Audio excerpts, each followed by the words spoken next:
Thank you. Can I have an update on the environmental impacts on the river system in South Australia as a consequence of the flooding?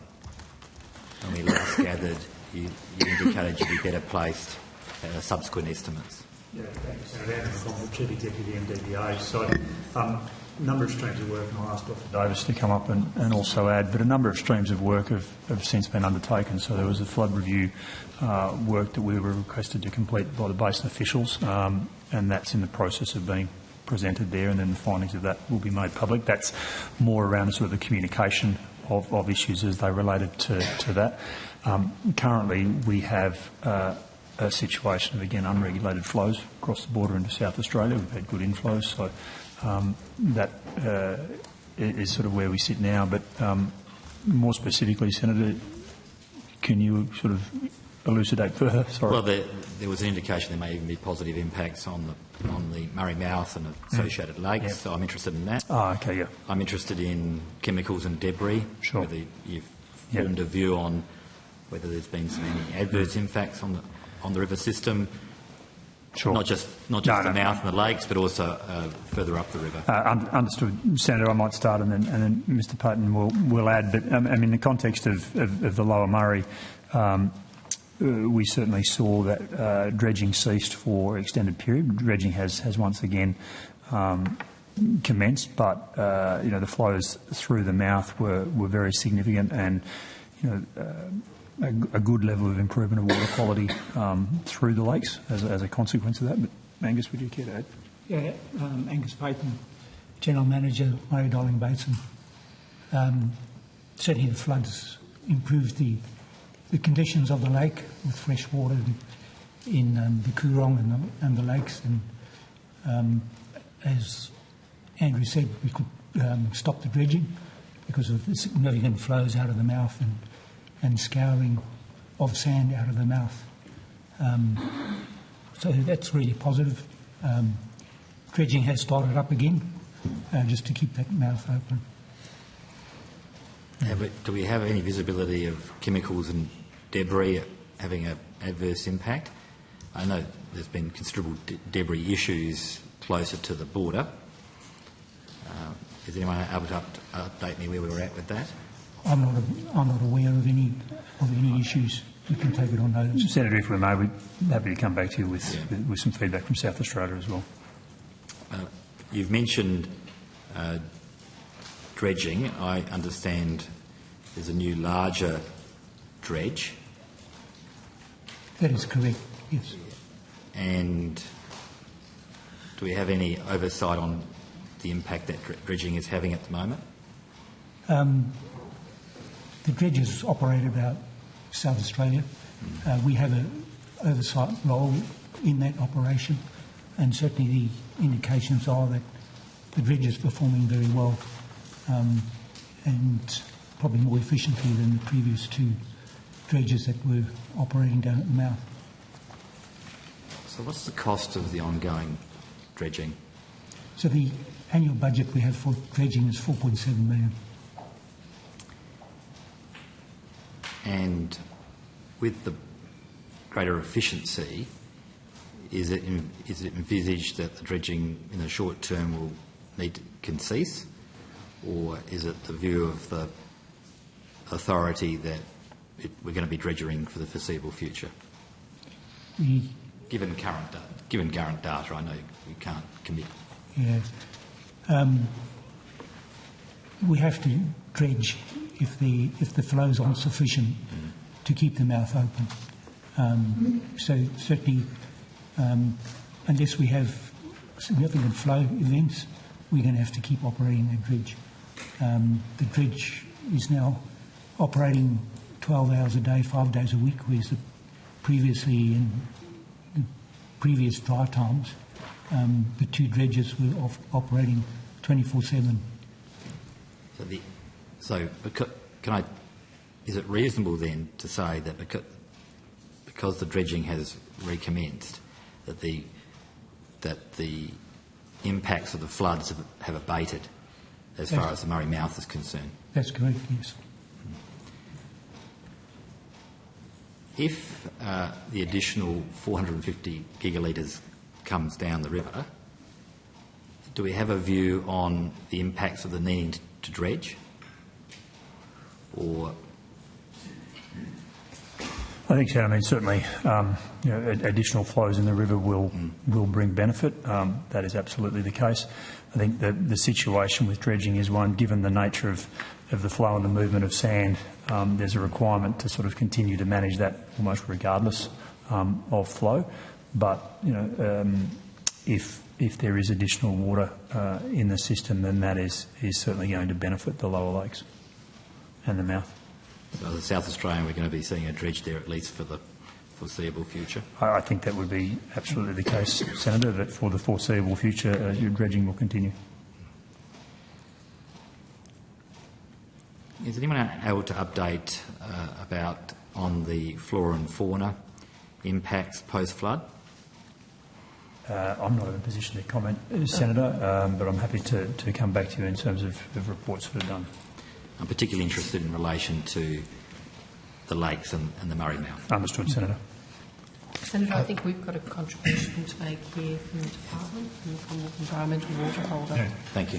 Thank you. Simon Banks, Commonwealth Environmental Water Holder. So we've actually got some monitoring that has been going on in that sort of lower Murray system. And as part of that, we can see the sort of benefits from environmental water use, yes. Which is additional flows into the lower lakes. We have information and understanding of what's happening from a salinity perspective. I can get Mr Johnson to talk in more detail, like native fish, for example. Golden perch have sort of benefited from the floods, but also closely connected with the use of environmental water down there.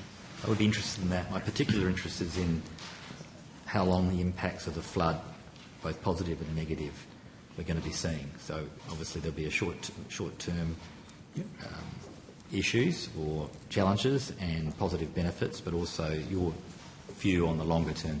Yeah, a good example of that is salinity levels in the Coorong. You see them come down on the back of the floods, and then in those intervening periods between the floods, you see the salinity levels slowly increase. And what we've been able to do through the use of the additional, like the Commonwealth Environmental Water, we've been able to slow that sort of rise in salinity levels, which is, and you get a really good response from the local ecology in relation to salinity levels. And that's keeping them, at levels that are a lot healthier than what they have been. But I don't know if you've got more to add on. Yeah, Hilary Johnson, branch head within the department.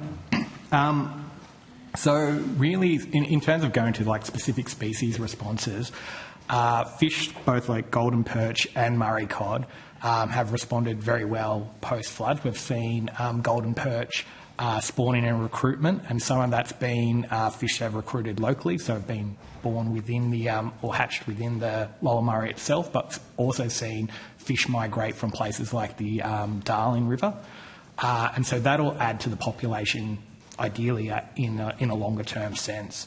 A lot of those fish we've seen have been in really good condition too. So normally you'd sort of see they'd have like a sort of size limit or size that you'd expect after a year of growth, and these were more like 1.5-year-olds in size, so they were really fat, really supercharged in their growth, which means they're in really good condition and gives them the best chance of longer term survival.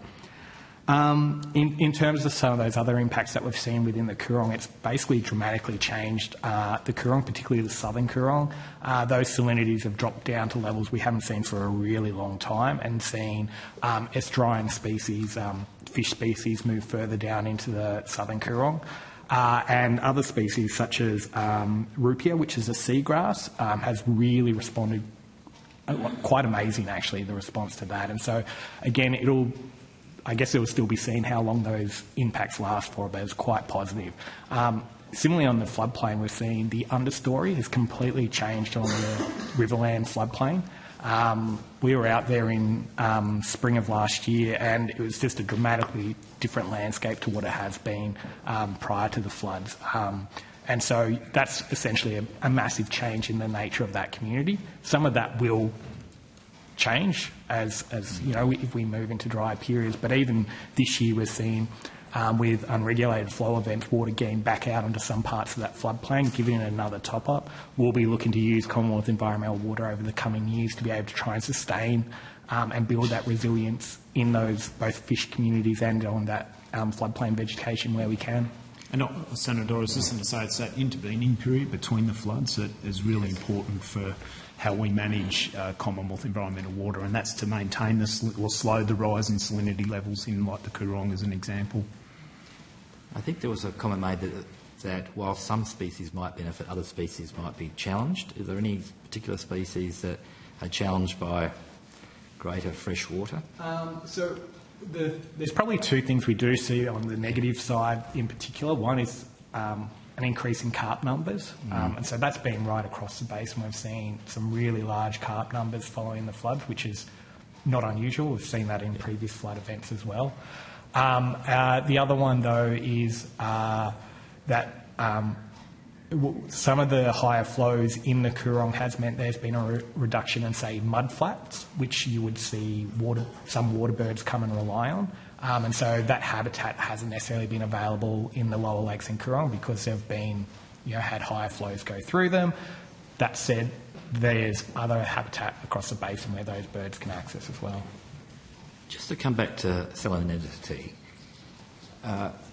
with the floods and so the reduction in the levels of salt, does that then provide a consequent benefit further upstream? Say in water health, say for example in Victoria? Yeah, well, look, the landscape, like Australia's landscape, is very salty, and one of the things we've been able to show through the use of Commonwealth environmental water, we estimate we've exported about 4 million tonnes of salt, but we've also stopped the salt water coming in. And there's absolute, as water runs across the landscape, picks up the salt, you want that salt exported out of the system. So it does play an important role, and there's been other interventions historically to try and manage salt in the landscape. So the benefit of the reduction, if I was an irrigator in Victoria, I would be happier that the Murray Mouth is reducing the salinity because of the floods.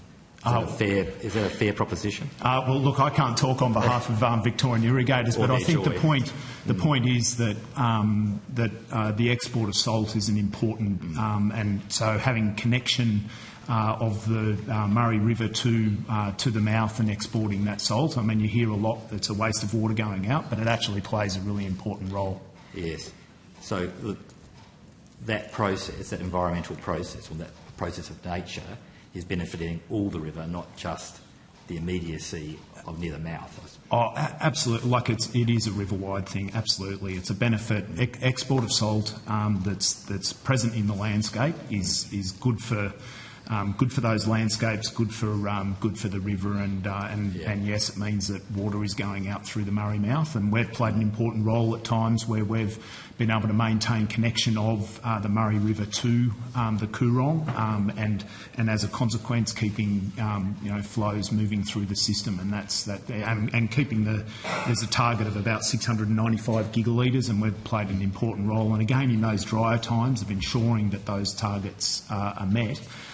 It's something like over 700 days or something where it's relied on Commonwealth water to be able to hit those targets. Are we in a position to measure the benefits of that all the way up the river system? So through, and the MTBA might be able to comment more broadly on salinity measurement, but we've got a science program where we're monitoring 7 selected areas throughout the system, because we can't monitor everywhere, and that's in relation to the role that Commonwealth environmental water plays in protecting and restoring the basin effectively. There are, I suppose, as I understand, if I can get my colleague to correct me, is just our problem from the salinity level is knowing what we're contributing in terms of that export at the lower end of the system, not necessarily monitoring salinity in every location we're doing monitoring. Yeah, that's correct. Yeah. Thanks, Senator. Maybe just to add, certainly in terms of all the Basin Plan reporting sites, salinity levels do remain below the target values that have been set out. So it has been and that's been the case for over 14 years now.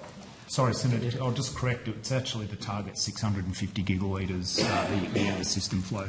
Yes, okay. Thank you for that. I finished that sort of line of questioning. But Excellent. I might just